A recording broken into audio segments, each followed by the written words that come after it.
Perkenalkan, saya Albert Pembagian Risotto, siswa dari kelas Analytics and Data Science. Pada modul Statistics for Business ini saya akan mengajukan hasil dari proyek yang telah saya kerjakan yang berkaitan dengan edukasi.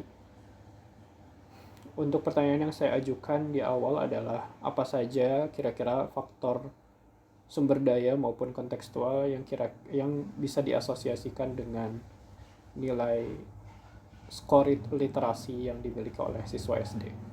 Dataset yang saya temui dari Kemendikbud pada tahun 2023, saya menemukan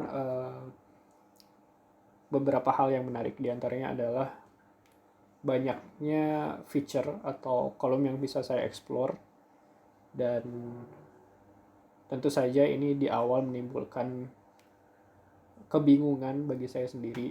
Kira-kira apa saja fitur-fitur yang bisa saya masukkan atau include dalam proyek kali ini. Namun setelah saya evaluasi ataupun pikirkan kembali, saya mulai mengumpulkan beberapa variabel penting sehingga saya kerucutkan dari 136 feature yang ada di dataset menjadi 20 faktor atau potential factors dan juga satu target outcome atau variabel yang nantinya diprediksi oleh 20 tadi. Dari 20 variabel ini terdiri dari beberapa klasifikasi ataupun kategori. Di antaranya adalah informasi tentang sekolah. Di sini ada variabel jenis sekolah, status sekolah, dan seterusnya.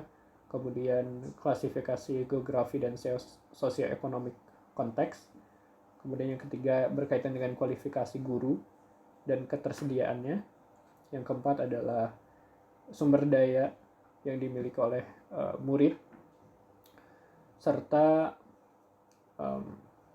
yang berkaitan dengan muridnya itu sendiri seperti jumlah peserta didik. Kemudian ada juga hal-hal yang berkaitan dengan keluarga yang meliputi. Sehingga saya pikir ini bisa menjadi proyek yang lumayan komprehensif karena meliputi beberapa feature-feature penting. Untuk metodologi yang saya gunakan di sini terdiri dari 3 step, yaitu data preprocessing, kemudian feature selection, dan juga model training dan optimization sekaligus evaluasinya. Untuk data preprocessing meliputi imputation yang berguna untuk mengatasi missing value, kemudian feature scaling, dan juga encoding yang berkaitan dengan skala data dan juga masalah yang berkaitan dengan categorical variable yang akan diubah menjadi angka. Adapun pada step kedua, yaitu feature selection, hal ini digunakan sebagai titik acuan yang nantinya akan dibandingkan dengan hasil feature importance yang dikeluarkan oleh random forest regression model. Adapun yang ketiga, model training dan optimisasi, saya awalnya akan memfitting model, mentrain model dulu dengan baseline, kemudian melakukan cross validation, dan juga melakukan hyperparameter tuning. Untuk evaluation metrics yang saya gunakan adalah mean absolute error, kemudian mean squared error, dan juga R squared. Dari temuan yang saya dapatkan dari proyek ini diantaranya adalah ada perbedaan yang tipis pada hasil yang dikeluarkan oleh model baseline dan juga tune atau hypertune model. Bisa dilihat dari nilai yang dihasilkan dari baseline model, yaitu 15. Pada mean absolute error-nya kita bisa bulatkan menjadi 15. dan bisa kita bandingkan dengan model yang sudah di hypertuning dan melewati tahapan cross validation yang tidak jauh beda, yaitu 15,32. Sehingga bisa kita katakan bahwa baseline modelnya sedikit lebih baik dibandingkan dengan tune modelnya. Hal ini bisa terjadi ketika cross validation yang kita lakukan tidak terlalu banyak, karena di sini saya membatasi cross validation-nya menjadi 3, yang mana itu mungkin menjadi faktor di mana prosesnya menjadi tidak maksimal. Saya lakukan ini karena untuk menghemat sumber daya komputasi dan juga memperpendek runtime yang nantinya akan lebih panjang jika saya set CV-nya lebih banyak. Kemudian temuan yang kedua adalah pada feature importance. Kita bisa dapati di feature selection techniques, yaitu mutual information.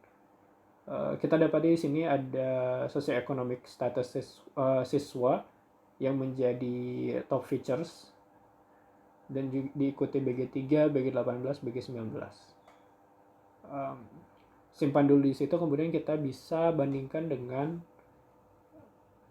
feature importance yang dihasilkan oleh baseline model. Di sini yang menjadi top variable adalah jumlah peserta didik diikuti dengan SES atau socioeconomic socioeconomic score siswa. Ada perbedaan di top variabelnya, di mana di sini jumlah peserta didik yang menduduki posisi pertama diikuti SES, kemudian proporsi pendidik sertifikasi baru BG3. Sehingga ada perbedaan yang cukup kentara antara keduanya.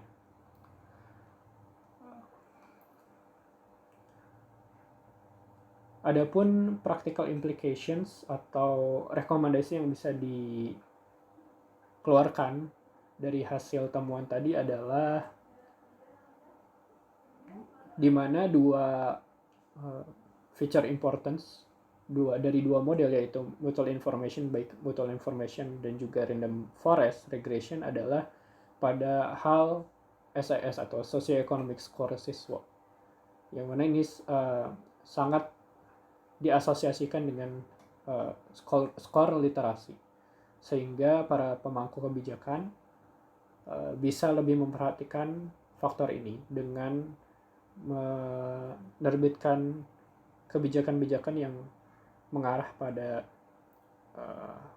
faktor-faktor sosioekonomik yang dimiliki siswa, seperti beasiswa, kemudian juga bantuan-bantuan lain yang mungkin bisa membantu kelompok siswa yang kurang bisa mengakses, seperti siswa yang mungkin berada di kelas sosial yang lebih tinggi atau kelas sosial ekonomik yang lebih tinggi. Demikian yang bisa saya sampaikan. Terima kasih.